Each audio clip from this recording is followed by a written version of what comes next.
Are you looking for adventure? Do you want to find peace? Long-distance trails offer you freedom and discovery. They offer a way to connect to yourself and to the world around you at the same time. The most popular trails have become crowded, but there are so many other trails that have plenty of space. The Trails Around the World podcast is here to introduce you to new trails and to new types of trails and to expand your horizons. Join me as we explore, finding out what is possible and how to do it.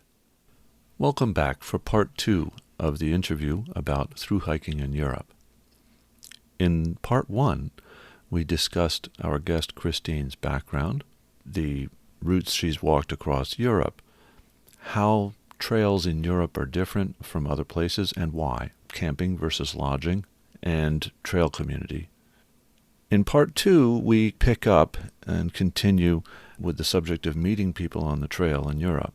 We will get into much more detail about how to do this and how to handle the logistics of hiking in Europe in this episode. And now we rejoin the interview. How much opportunity is there to meet locals along these trails?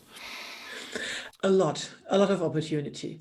Because, as I said, you're hiking through farmland and you're hiking through commercially used forests. Right. So you'll meet farmers, you'll meet foresters, you'll meet hunters, you will work forest workers, you'll meet all sorts of people. Mm-hmm. And they are basically curious, what are you doing there? So you'll have a lot of encounters and usually friendly encounters.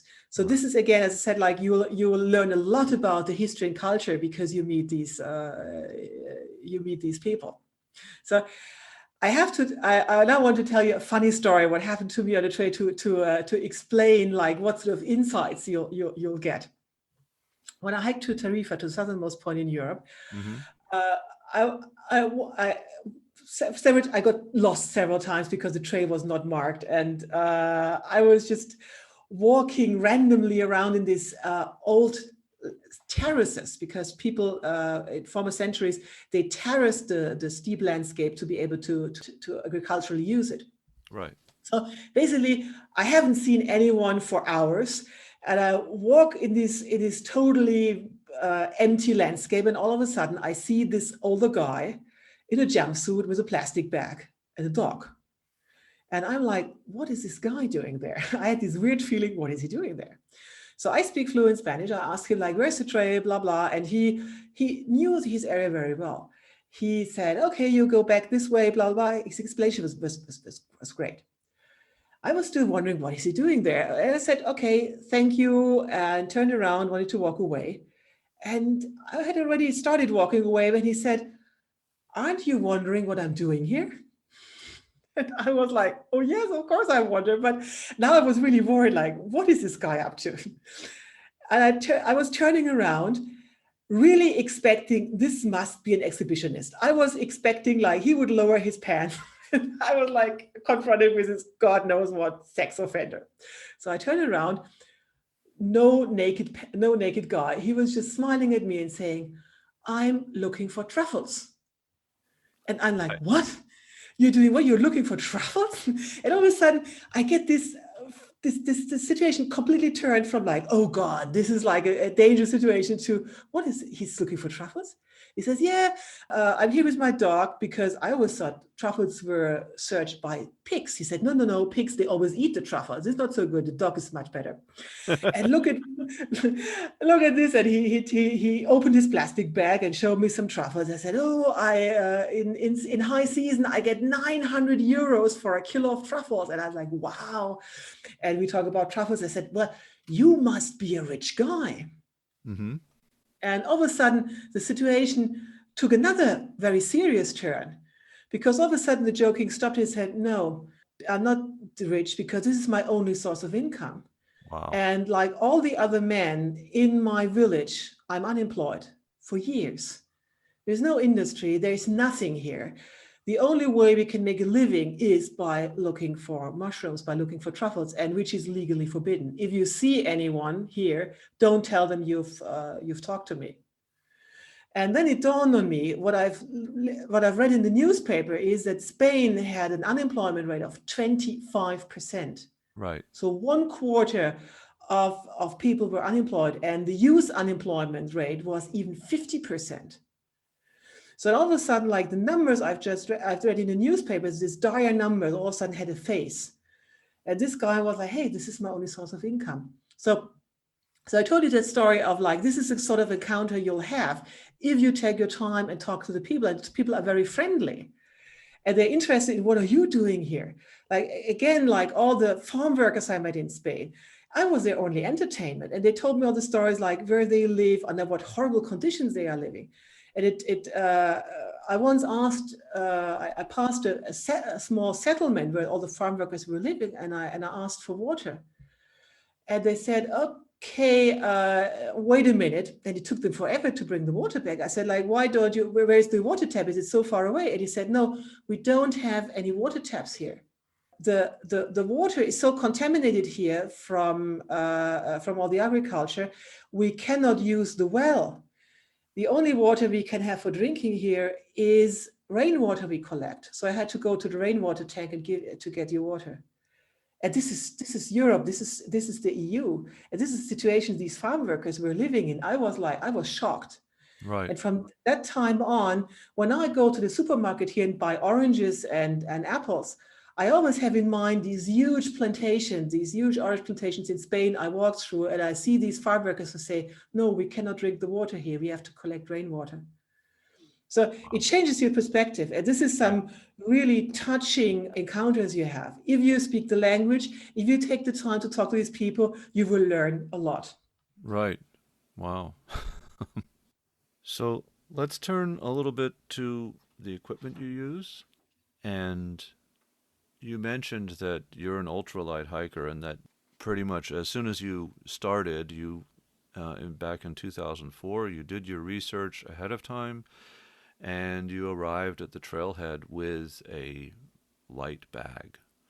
So quickly, what is your base weight now? You're around 5 5 kilos. kilos. So Yeah. that's 10, 11 pounds.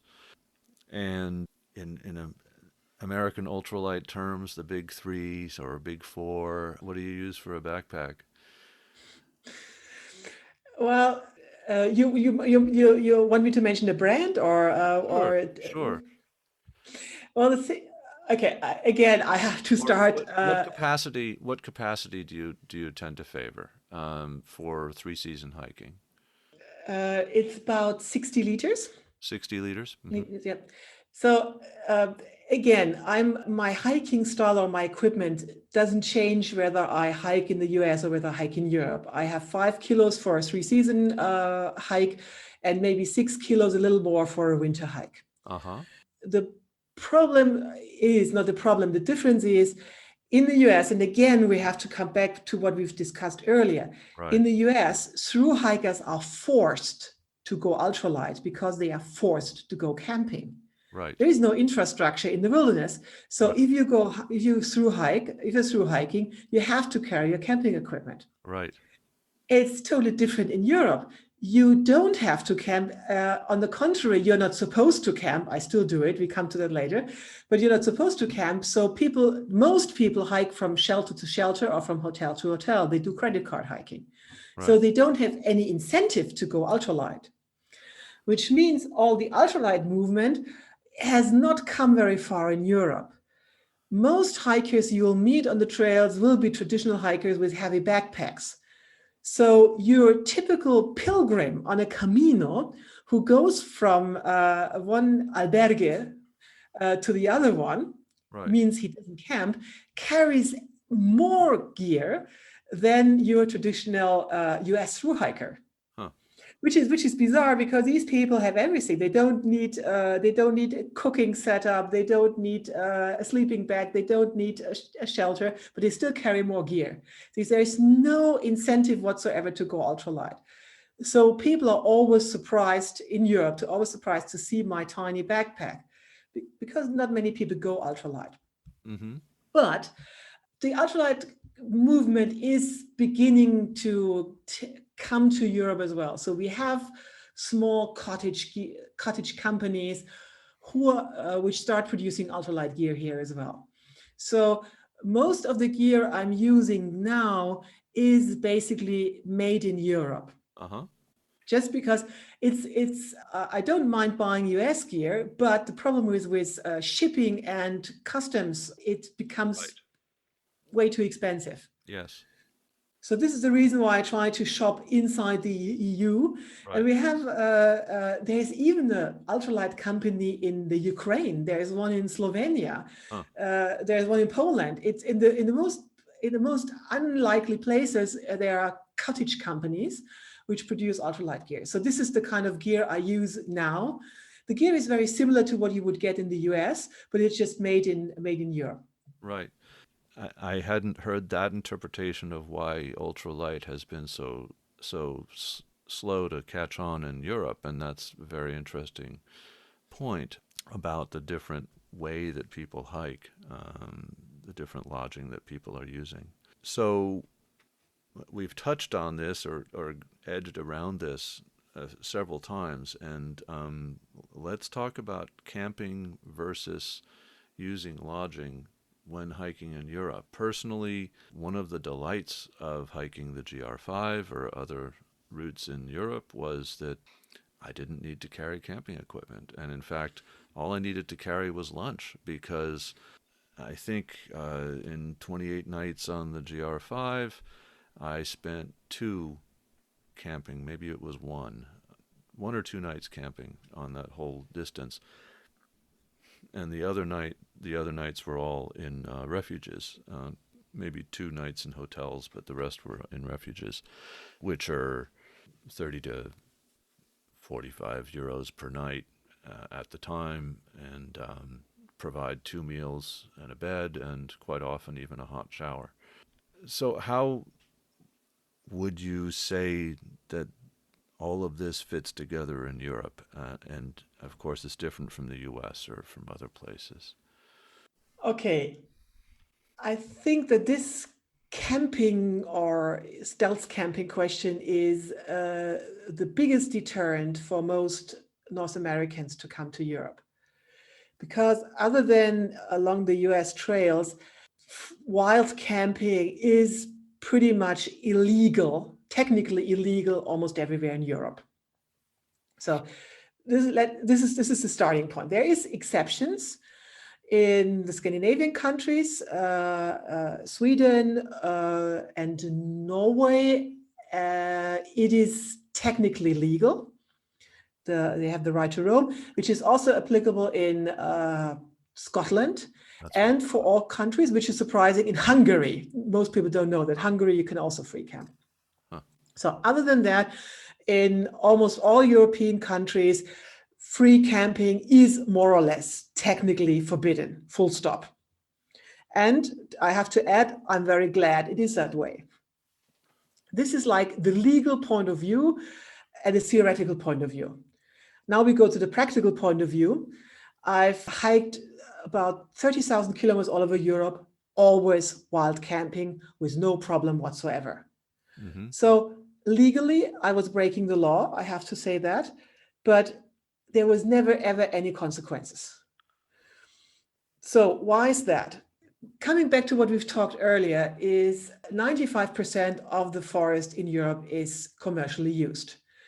So you'll see big harvesting machines there, you'll see foresters there, you'll see timber operations, and they cause a lot more damage than you will cause with your tent.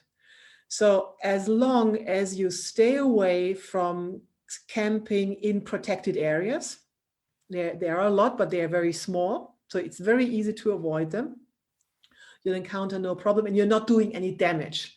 So I don't feel I'm committing a sin here or I'm doing something bad, because I'm camping low profile. I never make a fire. It's a big point. You never ever make a campfire.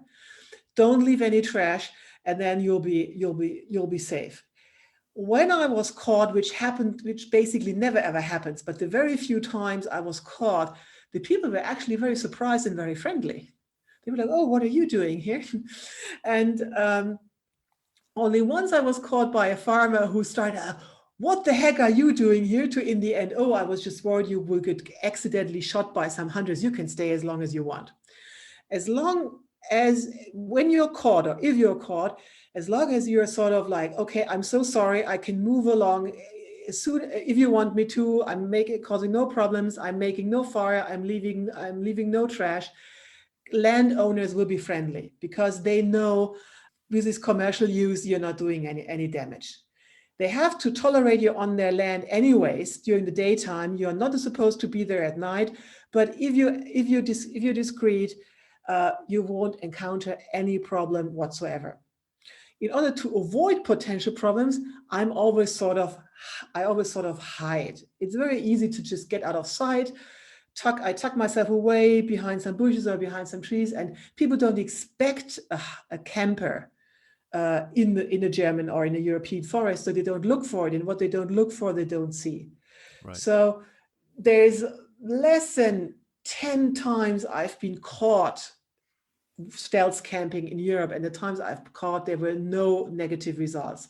But I have to say, I never camp in nature protection areas, Mm-hmm. and I only set up my tent at sunset, and I'm usually gone by sunrise.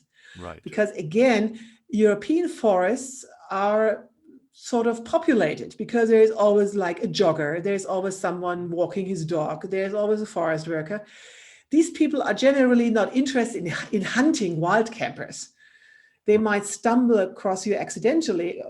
They don't cause you any trouble, but they might ask you questions. You might not feel comfortable with other people. So in order to avoid problems, just be discreet and be away at sunrise.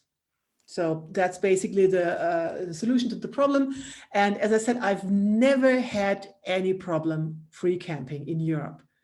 Right. So again, you have to be comfortable with the fact that you're breaking the law. There's no way around it. You're breaking the law, but nobody really cares as long as you don't light a fire and as long as you don't leave any trash. And James and Amy, who I interviewed about Tokai Shizen Hodo, had much the same sorts of rules for themselves, particularly the one you mentioned about sunset to sunrise, and not being so present outside of darkness. People don't come walking along on their morning walk and find you there. You're gone already. Or you're sitting there with everything packed up and you're eating breakfast, right? Exactly. But again, I want to emphasize this. Even if you are caught, the most likely reaction will be curiosity, and not what are you doing here? I'm calling the police. Right. And even if you run into a forester, as long as you immediately say, okay, I'm so sorry if I broke any laws, I will move on immediately. Look, I didn't leave any trash. There's no fire. They will be lenient because Right. they know themselves you're not causing any damage. But if you go there with a huge campfire, having a loud party, of course they will call the police. Of course you will be fined. Right. It all depends on your behavior, and avoid nature protection areas at all cost. This is where you really will get into trouble, where you really might get fined. But other than that, no problem. And especially like in countries that are less populated, like Eastern Europe, there's just no one there. Nobody cares. So yeah, it is theoretically free camping or wild camping in Europe is a problem, but practically it's not. Well, I'm also listening to this and thinking of a conversation that I had in France many years ago, where I was asking about this issue, and I've forgotten exactly who I was speaking with, but I think it was a landowner, and I said something about camping, and they said, "Oh no, no camping allowed." And but it turned out that when they thought of camping, they thought of someone arriving with their car and setting up a big tent and having a campfire, and the whole family's there, and they're drinking until late at night. And when I described what I was thinking of in terms of camping, they said, "Oh, you mean bivouac?" Exactly, And bivouacking, yes. so to them it was bivouac is what a backpacker's doing. You come through, as you said, no fire, maybe a small cook stove to heat some water, but nothing more than that. And a small tent or less, a tarp or a what Americans call a bivouac bag, and you're up and gone at sunrise. So and this was just sort of, well, naturally that's okay. No, no problem. As you're Well, saying. to go into legal terms here, I mean, I wouldn't really advise anyone like to study the European laws on wild camping because they differ from country to country and even like from region to region. Right, So there's a big difference between camping, which means, as you said, coming with a car, a big tent, drinking all night long. Then there's bivouacking, which is a tarp or like from sunrise to sunset, but this is like a very specific thing to France. And there's resting. Like even German strict laws allow you to rest in the forest. So if I just rest there overnight because I'm tired, nobody can say anything against it. But what is the difference between resting, bivouacking, and camping are sort of fluent, and nobody really knows where does bivouacking end and resting starts and God knows what. So honestly, but I wouldn't try to go into any details. I wouldn't try to obey the law to the last letter.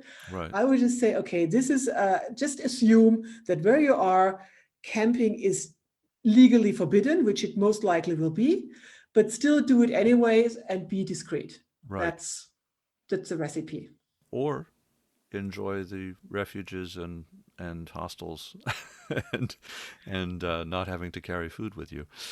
Um, If you enjoy the hostels, also bring a big wallet because this will over on a through hike, this will add up. The cost for accommodation will add up. So this is another reason why I'm always free camping. It's just expensive. yeah, And you will have to go out of your way. There is not many trails which have a good infrastructure of shelters and refuges where you can camp all along the way.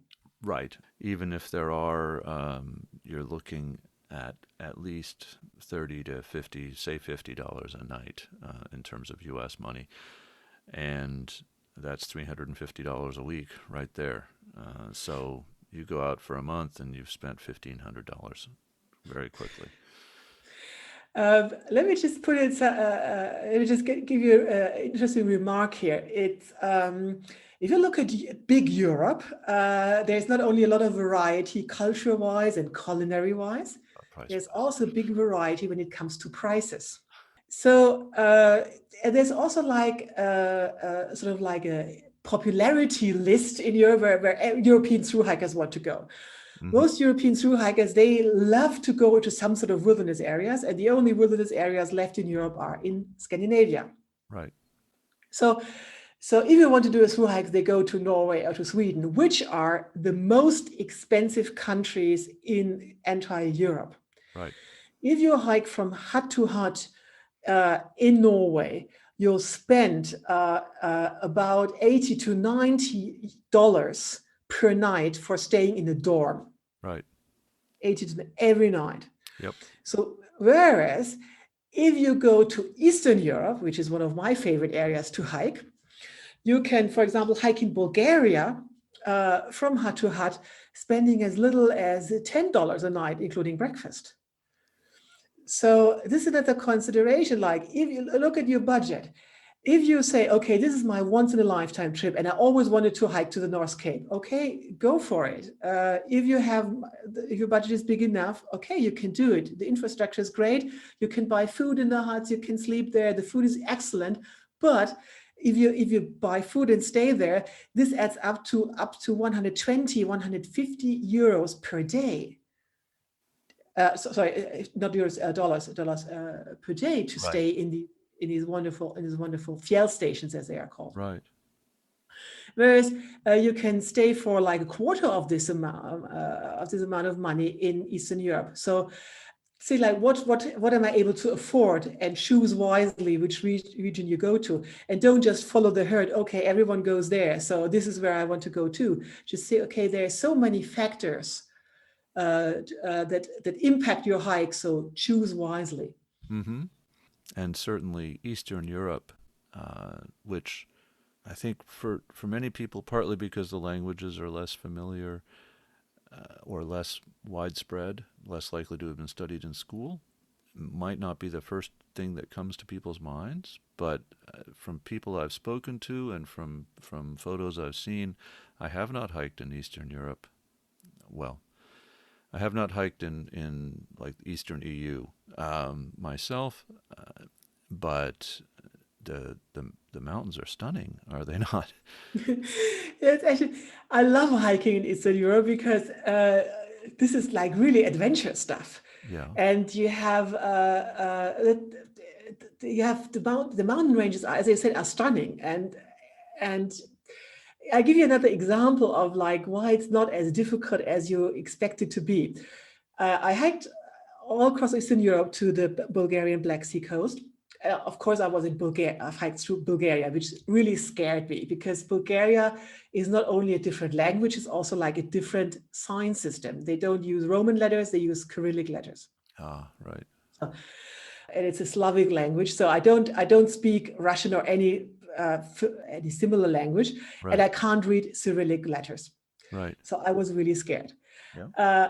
But it was dead easy to hike there because no Bulgarian expects you to speak Bulgarian. It's a tiny country, 7 million people, and nobody expects you to know their language.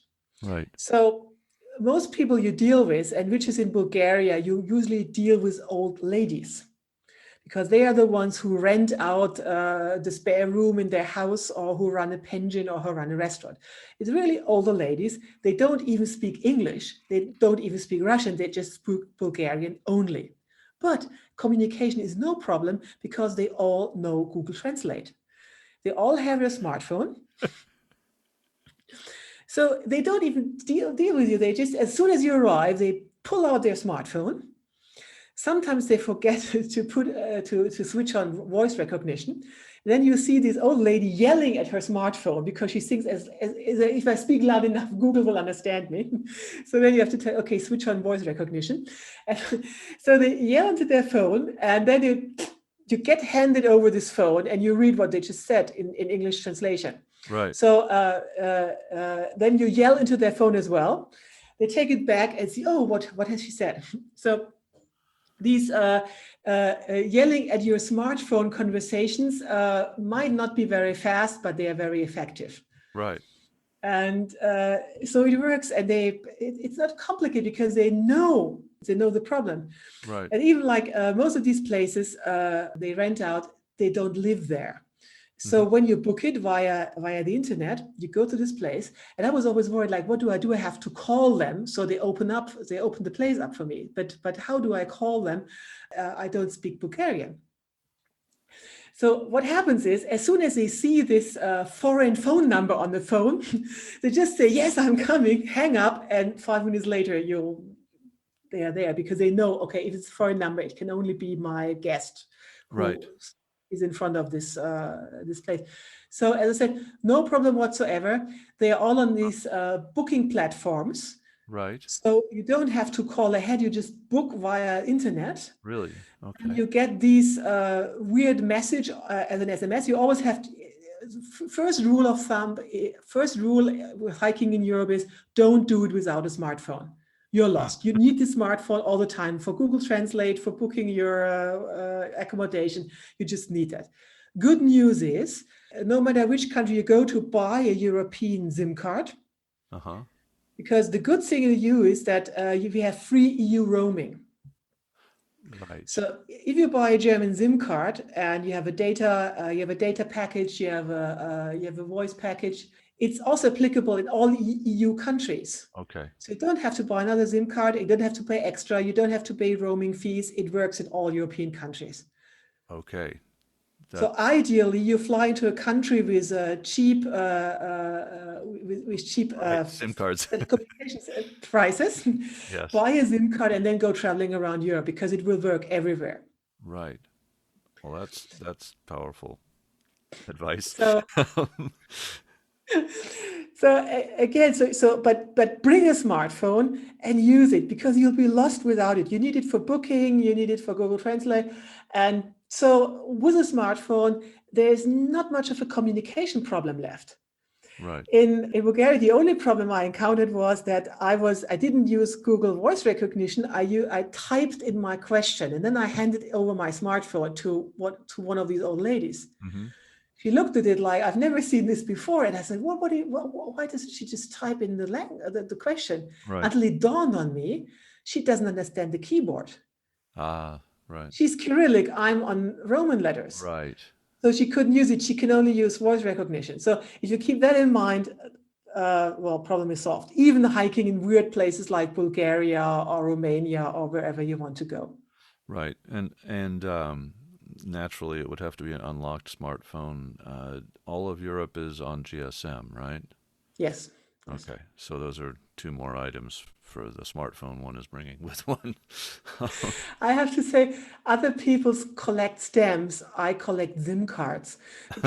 Wherever I go, I buy a SIM card. So I have these bizarre Israeli or Chilean or whatever SIM cards. Because wherever I go, the first thing I do is I buy a SIM card to be able to to travel in this country. I think nowadays it's just necessary for survival. I understand that people want to do how do they say, social media detox.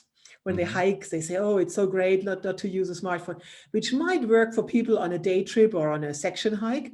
But if you're through hiking, there's just no way to go without a smartphone. You need it for weather forecast, you need it for booking accommodation, Right. for train connections, public transport, and so on and so forth. So it's just, if I have a problem with my smartphone, I panic. Like one time my smartphone wouldn't charge anymore. Right. I didn't know what the problem was, but I really panicked. I said, if I can't recharge the phone, how do I survive here hiking wise? So whatever you do, bring a smartphone, buy a SIM card, and then you're good to go. Right. And of course, the coverage is good in Europe, right? You have good high-speed data available, and I think over a great deal of the area where one would be hiking. Whereas in the United States, on these long distance trails we were mentioning earlier, there are many dead spots where there is no coverage where you can pick up data. Again, here the free EU roaming comes in. Here's another interesting technical detail. When, for example, I have a German SIM card. You probably in the US you probably have a American SIM card, which is Verizon or T-Mobile or whatever. So Right. that means in your own country you can only access T-Mobile or Verizon network, or in Germany I can only access the network which issued this SIM card. As soon as I go outside Germany, because we have free EU roaming, as soon as I'm outside my own country, I can access all telecommunications Mhm. countries, because they all have these contracts with each other. And that means outside my own country, I have basically 100% coverage, because if company A doesn't cover that, company B does. Mhm. And outside my own home country, the SIM card switches to whatever is available. Right. Yeah. For Americans who are listening, there are at least two providers in the United States that do provide nearly worldwide roaming without any extra charge. So I won't get into the details on those, but one can look them up and find them on the internet.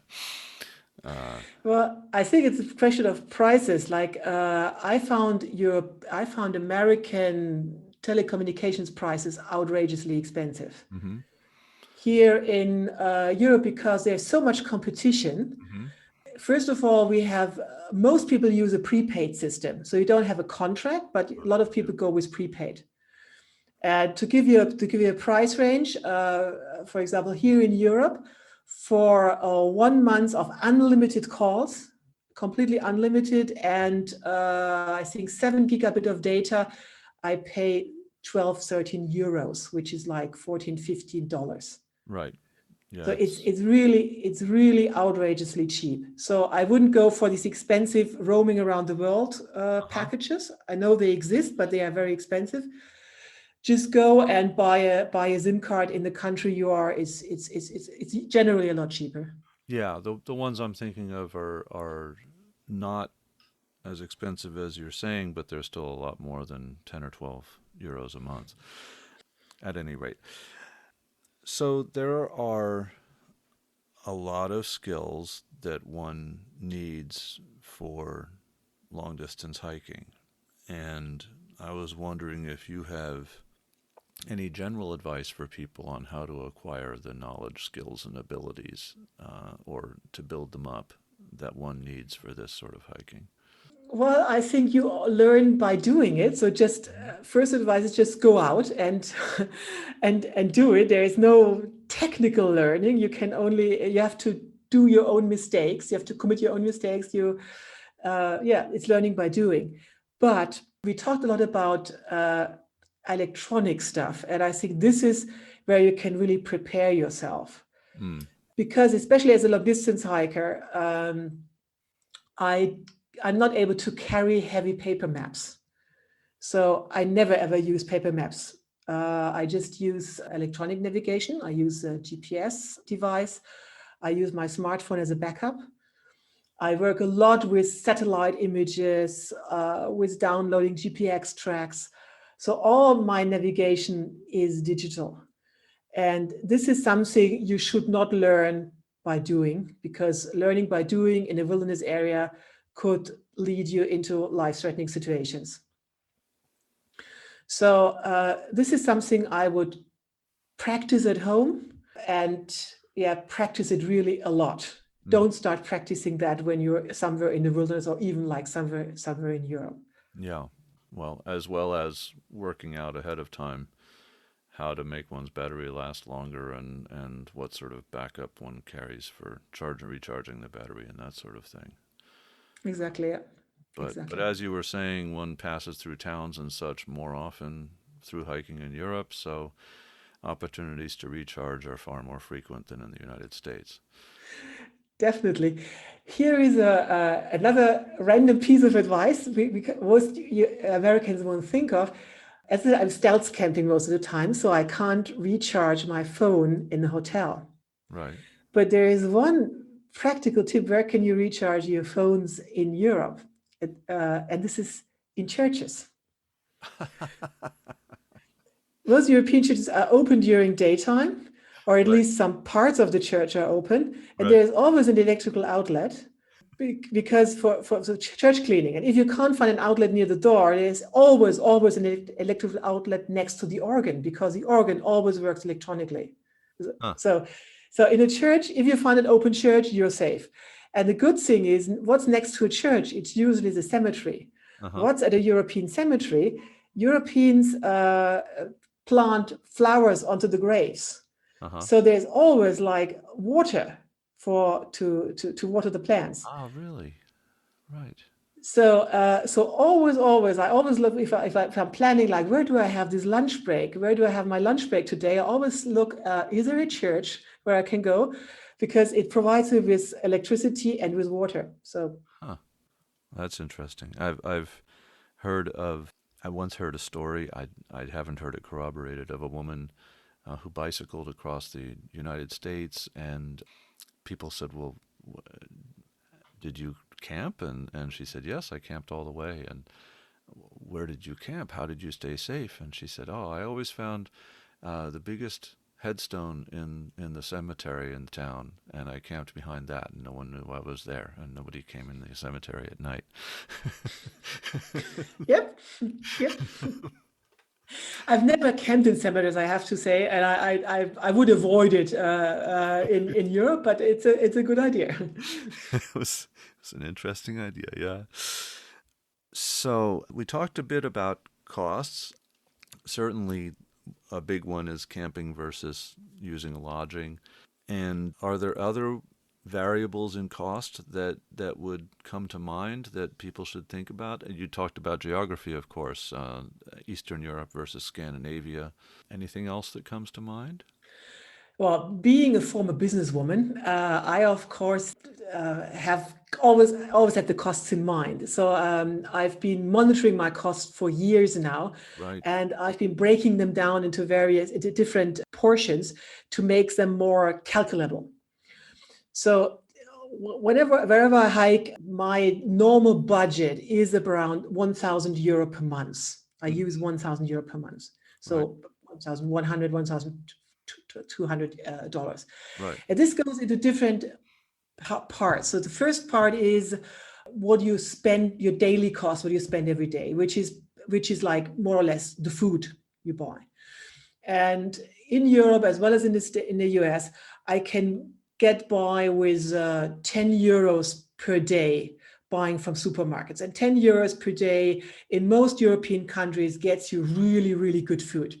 First of all, good news is chocolate is really, really cheap here, especially in Germany. Germany has the cheapest chocolate prices in the Western world, I think. Really? Okay. Yes. And 10 euro gives you a lot, and you get good food for that. Right. But this adds up to 300 euros per month. Right. But most people forget about the second part, which is like your costs you have during rest days. Because you're doing a rest day or your 0 day, you will stay in a hotel. You will usually not stay in a shelter, but in a hotel in town.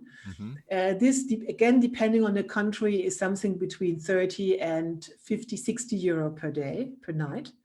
Plus, you want to treat yourself. You want to go to a nice restaurant and eat some better food, which is also like one of the highlights in Europe, that you don't have to go to McDonald's or fast food. The regional food is one of the highlights of the whole trade. So I wouldn't like save money on that, but I would really treat myself and eat local food. Right. Another thing that you have to calculate here in Europe is, because it's such a cultural trip, you should set money aside to go sightseeing, to go visit a museum, to go visit a castle. This is something you don't have to calculate in the US, because mostly there isn't something you can go sightseeing to. But here in Europe, there's museums everywhere, castles, and God knows what. So have a little budget set aside for this. Right. So I calculate another 300 euro for costs during rest days. Right. Then there's this one and only costs, like for how to get to the trail, how to get away from the trail, and to buy your gear. But there's also, especially in Europe, there's a lot more transportation costs. Why is that? On the Appalachian Trail, the Pacific Crest Trail, you either walk through the villages, or you can hitchhike, or there's trail agents who shuttle you. Right. This doesn't work in Europe. If you want to have your rest day in a bigger place, you have to take the bus to get there, to get back and forth. There is a lot of public transport. It's no problem getting there, but you have to pay for that, which can be anything from really as little as 1 or 2 euro for a bus ride in Italy or Bulgaria, to really like expensive transportation costs in Norway and Sweden. So keep that in mind. You will have to pay for that as well. And then there's the last portion, which is like, what is your costs like back home? Do you have? Can you sublet your apartment? Do you quit your apartment? Do you have any rental costs at all?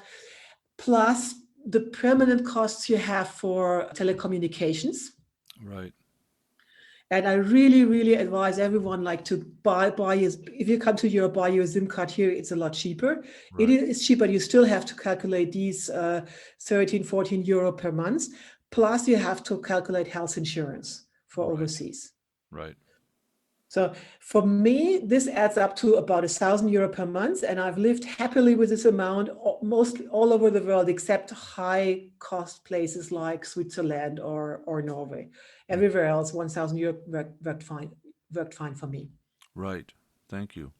One of the most important issues, and you mentioned that you go all digital, where would you direct people to learn about trails and to find maps? We're talking about there being trails everywhere, but how does an American or a Japanese or a Filipino who's arriving in Europe find those resources?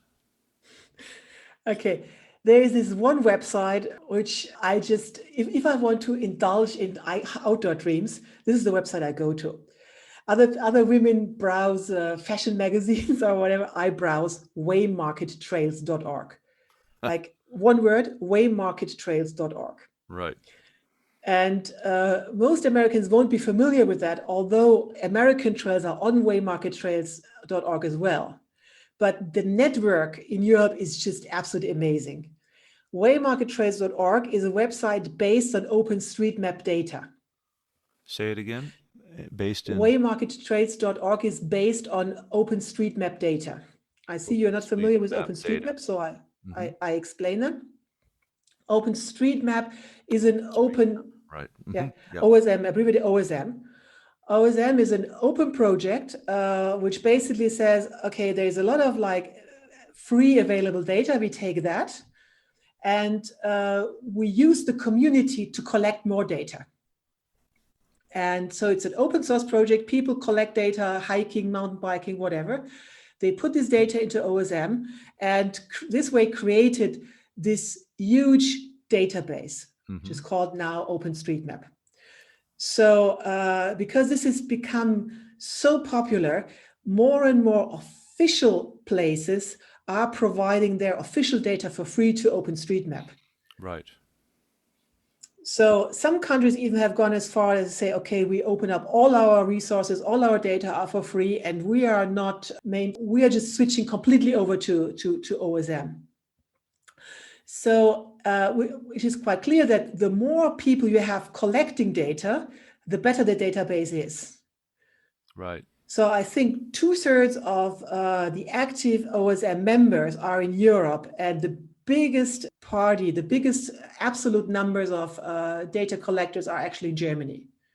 So if you look at OSM maps for Germany, you will see every lamppost, every little barrier, every little shop will be on OSM maps. The maps are actually incredibly good and better than any commercial equivalent. So depending on which country you go, the quality of OSM maps is better or worse, but for entire Europe, they're actually pretty good. So if you go to Europe, don't buy any expensive digital or even paper maps, just download OSM maps onto your smartphone, onto your GPS device. Waymarket Trails, the website I was just recommended, Waymarket, one word, waymarkettrails.org. Right. Does nothing else but use OSM maps and puts on all GPX tracks that have been gathered for all tracks worldwide, which means in the US, there'll be the Appalachian Trail, there'll be the Pacific Crest Trail and some other major trails, but not much more. Whereas in Europe, every little tiny hiking trail will be on it. You'll be amazed how big the hiking network is. And if you zoom onto Waymark Trails, you will then see, okay, here in this area, you have the blah blah trail or the whatever trail, and it gives you the name of the trail, it gives you the length of the trail, and you can download the GPX track from there. So Waymarket Trails is the perfect tool to find out what trail is in a specific area, and you can even download the GPX track. Is there an app that you use to manipulate the OpenStreetMaps and the waymarked trails, and how do you put these together on your smartphone? Okay, again, let me go back to the comparison from the US to Europe.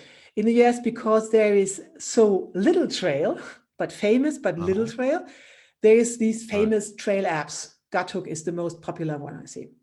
Because in Europe, there's so many trails, there's hardly any specific trail apps. It just doesn't make any sense because, except for the Caminos, because everybody hikes wherever. So with this background, you can understand there's a lot of trail apps created by European programmers for smartphone that use OpenStreetMap data. You can download OpenStreetMap maps onto your device and download GPX tracks and put this together on your smartphone.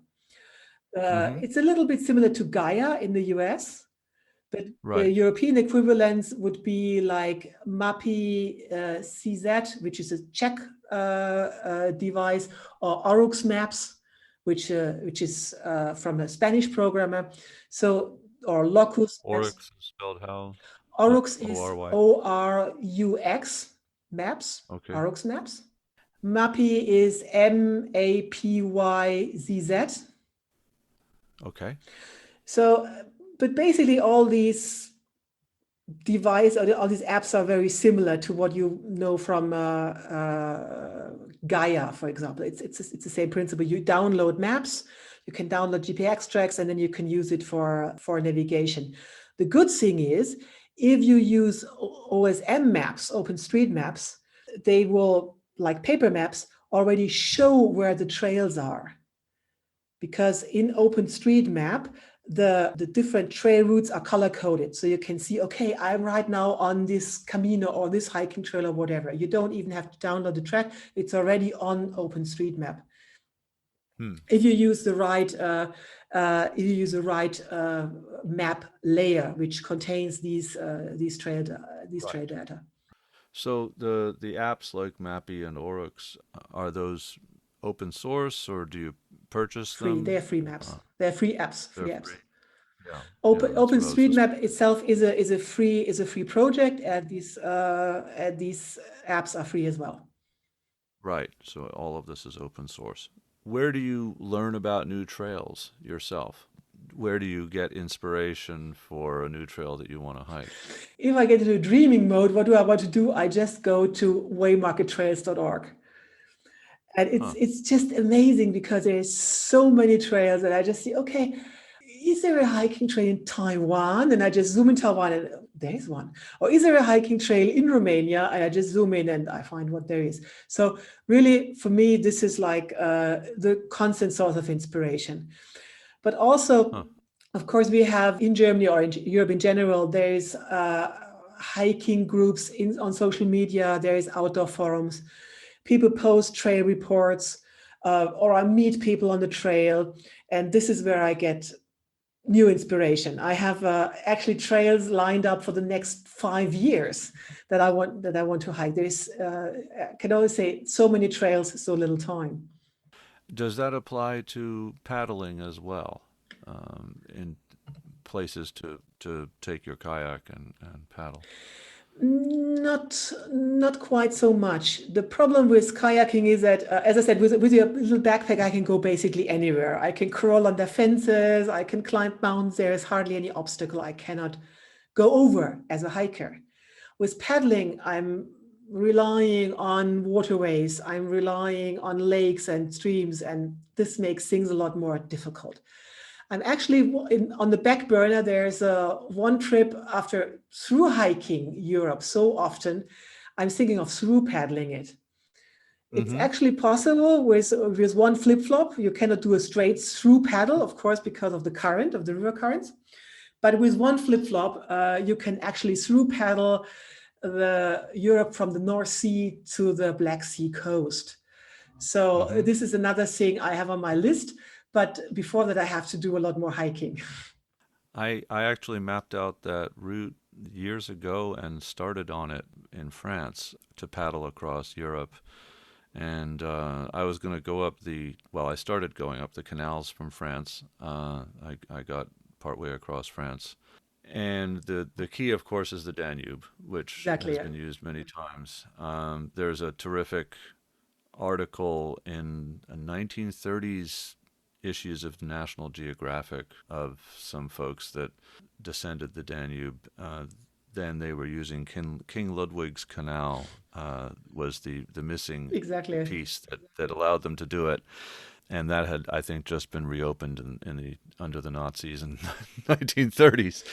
Um, so the actually I mean the period photographs in that National Geographic article are of the all of the flags and everything out, and this young British couple just happily sailing through it all. There's also an English book more recently, uh, Voyage of the Jack de Crow. But the route I was going to take, I actually figured out a very short portage is a portage of about 30 miles, maybe or less. You could do it. I figured out that I could actually take my folding boat, which is what you use too, and make it all the way up the canals. I forget the exact route, but it started in France. It headed over to Germany, and you can get on other waterways to within just a few miles of the headwaters of the Danube, which are a small stream, but big enough to put a boat in, and then start floating down the Danube, and you go all the way.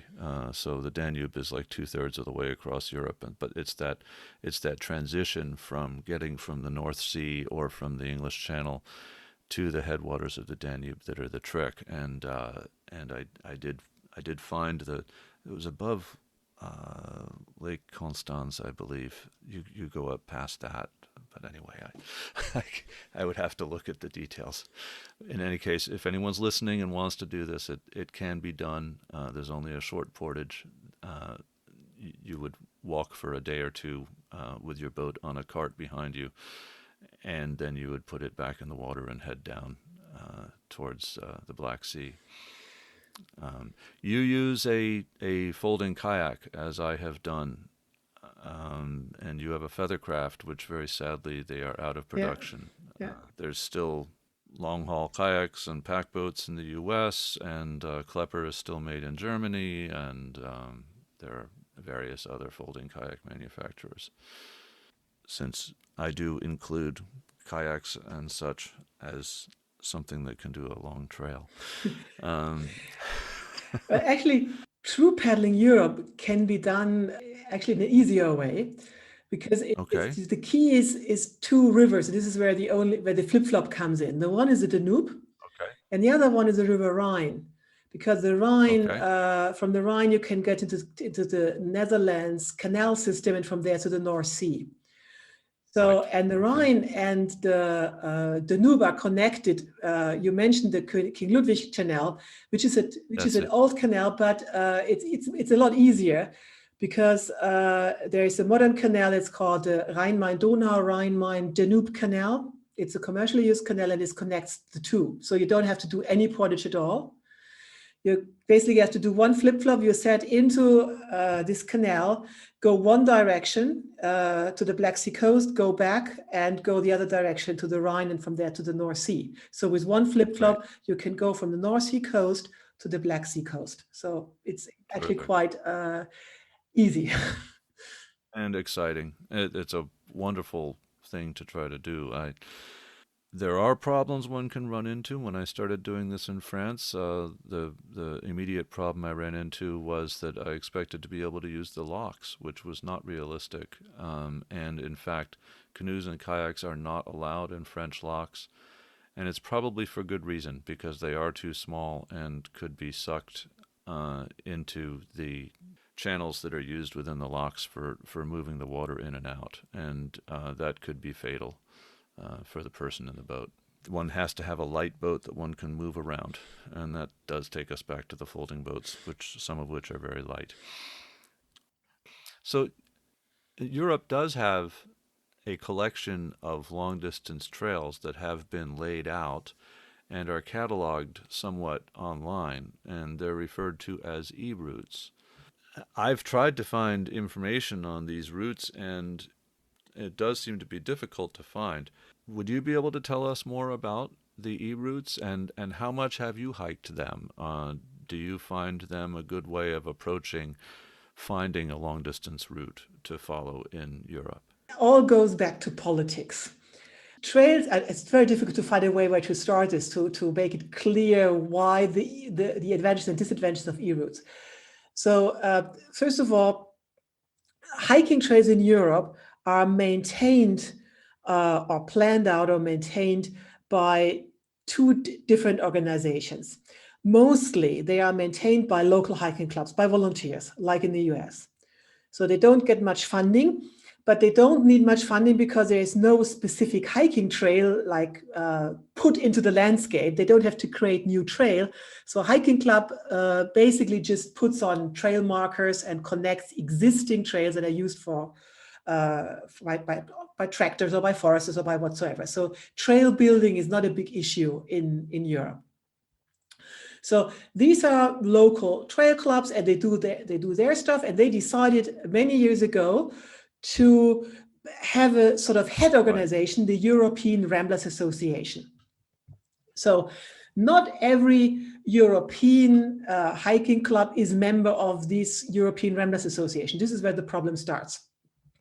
And then there's also profit organizations in Europe that create purpose-built trails, not built, but they plan trails using existing trails and market them. This is like a commercial business. So they do like themed trails or regional trails, and they promote them to attract tourists. They are not included in the European Hikers Association, European Ramblers Association, sorry. So the European Ramblers Association is again a voluntary organization of volunteers. They don't get any government funding. They don't get any funding by the EU. It's just volunteers. And every year, every once in a while, they elect a new president. Right now, it's a guy from Serbia. And some local clubs or some regional or some national hiking clubs are members and some aren't. For example, the Finnish hiking organization said, okay, we don't want to be part in this. You can't build trails in Finland anyway. They drew out of this organization. So there is no e-trail in Finland, just because they said, okay, we're out of that. And then there's countries who just recently came in after the wall came down. It's most all these Eastern European countries, they are new. But for example, in Romania, there is different hiking clubs. One is in, one isn't. Or like in Italy, where I just hiked, there is two big organizations, the FEI and the CAI. One is in, one isn't. So depending on which organization is in, their trails will be in or they won't be in. And because it's such a small organization based on volunteers, they don't have the capacity to mark an e-trail. So they are just sitting there. It's mostly older people who are organized in these clubs. They just sit there, they look at the map and say, okay, we want to create the E1, and which goes from the North Cape to Italy, to Sicily, all across Europe. So they know they don't have the capacity, the funding or whatever to create a known specific trail. So they just say, okay, what trails are there? What trails can we use? And they connect these trails on a paper. And then they say, there's this famous book in German that is a collection of all e-trails, which basically says, if you want to hike the E1 from North Cape to Sicily, you use, in this region, you use the blah blah trail, which is marked with a red cross in this area, and then followed by the whatsoever trail marked by a green dot in this area. And if you connect all these trails, you can hike from North Cape to Sicily. This is basically how it works. But this doesn't mean that they maintain it, that you will see on the ground, okay, here's the E1, you cannot follow it. Sometimes a hiking trail is marked as the ABC trail, plus it's the E1. But most of the times you will just see, this is the ABC trail, and you know from your research, this is also the E1.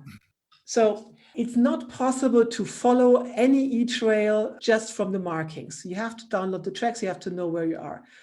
And there is e-trails that are pretty popular. For example, the E5 is a very popular alpine crossing. So this is where e-trail really became very, very popular. But most of the times the e-trails are just, nobody knows that they are there. For example, the Camino in Spain is also an e-trail, but just everyone knows it as a Camino. Nobody knows it's part of an e-trail. So e-trails are great to get as a source of inspiration, to see, okay, I could go there, because if there's an e-trail, it means there is a local trail. But I would just use it as a source of inspiration. And then if you don't like this, whatever loop the e-trail does, just create your own route there. Just use it as a base of inspiration, download the tracks, modify it as much as you like, and this is the best way to use them. Thank you very much. That's a sizable modification of what I had understood of the e-routes, so I'm glad to have that. On the positive side, the US has 3 major national scenic trails that crisscross the country: the Pacific Crest Trail, Appalachian Trail, and Continental Divide Trail. In Europe, there is 12 e-trails that all have the length of the US trails. Most of them are even longer. So this gives you an idea of the trail network in Europe. Actually, the Pacific Northwest Trail is also a National Scenic Trail. Well, there's more national scenic trails, but I mean I'm talking about long trails, longer than 2,000 miles. There's 3 in the US, but we have 12 in Europe. Of the trails that you have completed, what would you pick as your favorite? Do you have one? Okay, I get asked this question so often. And if you imagine 53,000 kilometers of hiking, it's impossible to pick a specific trail as the best trail. So I always ask back, for me, I don't say there's the best trail, but there is the best trail in different categories. Right. So the overall best or the most memorable trail for me, of course, it's like in with love. Your first love is the one you never forget. And for me, my first hike Right. was the Pacific Crest Trail. This is where I learned Right. about through hiking. This is where I caught the through hiking bug. This is where I fell in love with all that. And this is like the most memorable trail for me. But Mm-hmm. because it was just the first one, if I had hiked the Appalachian Trail first, maybe this would have been my most memorable trail. Right. But then there's different categories, like for example, there's a category which was the most luxurious or relaxing trail. This would be Kektura, a trail through Hungary, because Hungary is one of the cheapest countries in the EU. A glass of wine costs 80 cents. Oh, wow. And you get all these lovely sweet desserts. You get goulash soup all the time. You can stay in all these cheap places, holiday apartments for nothing, for almost nothing. And there is a hot springs around every corner. There's a thermal bath, a spa around every corner, which is dirt cheap as well. And wild camping is legal in Hungary. So this was the most luxurious trail I can think of. It was just fantastic. Right. So then there's, of course, like historically, which was the most interesting trail there.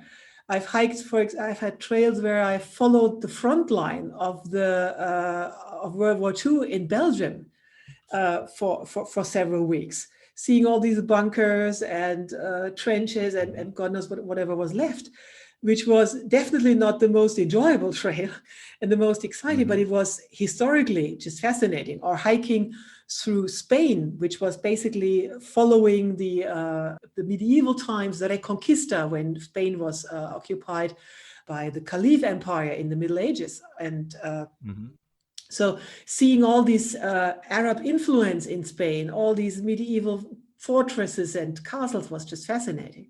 So this is culturally the most interesting trail. Then, of course, there is the trail with the most breathtaking scenery, which was for me the Greater Patagonian Trail in Chile, which was just absolutely mind-blowing, but also the toughest trail, definitely type 2 fun. I hated it while I was hiking it. I was like, oh my God, what am I doing there? And why am I killing myself here? And now looking back at this was like, wow, this is just incredibly beautiful. So give me a category and I tell you what the best trail is, but you can't say this is the overall best trail. Great. And which trails are on the top of your list to do next at this point? Again, see, I hiked, basically, I don't have a trail of my dreams, because when I dream of a trail, I just hike it. I'm a professional hiker, so to speak. So there's nothing like this. There's not this once in a lifetime trip I want to do. For me, it's more like, okay, I've just hiked across Scandinavia where I was freezing my butt off because it was so cold all the time. And I couldn't treat myself because everything was so expensive. So next trail will be somewhere in the sun, somewhere very cheap. And vice versa. Like, or now I've just through hiked Italy, always up in the mountains, every day, 1,500 meters elevation gain. So next trail will be somewhere flat. And now for me, I've been hiking in Europe only for the last 8 years. I haven't been in the US for 8 years. And now my trail of my dreams is now actually hiking the Grand Enchantment Trail in the US and the Oregon Desert Trail, because I just haven't been in the US for so long. This is where I want to go back. And So there's always a the trail of my dreams is always a trail which is most different from what I've just hiked. So I like the variety, Right. and so it changes every Have you year. hiked the Pacific Northwest Trail? No, this is also on the list. So if depending on the Corona situation, and depending if I get a visa for the US again, I want to do in one season, I want to do Grand Enchantment Trail, Oregon Desert Trail, and Pacific Northwest Trail. Mm-hmm. This would be ideally, Corona permitting, the plan for next year, but I don't think Mm-hmm. this will happen. But who knows? Well, we went over your websites at the beginning. Would you like to review those again, or would you like to mention your books and Okay, first of all, my books have not been translated into English, so I think there's a very little chance that someone who listens to this podcast will be able to read them. So I don't want to go into any details there. But I'm very active on social media. I'm posting every day.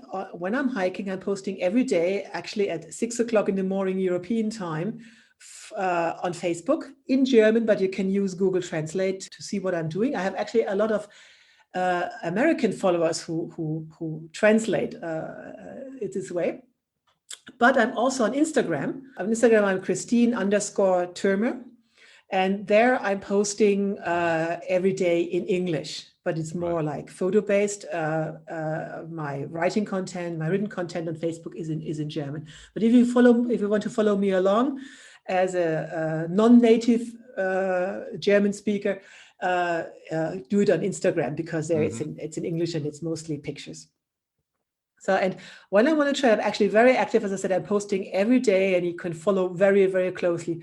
Most of my followers say when I finish a trip, oh God, what do I do now at breakfast time? You're not posting every day.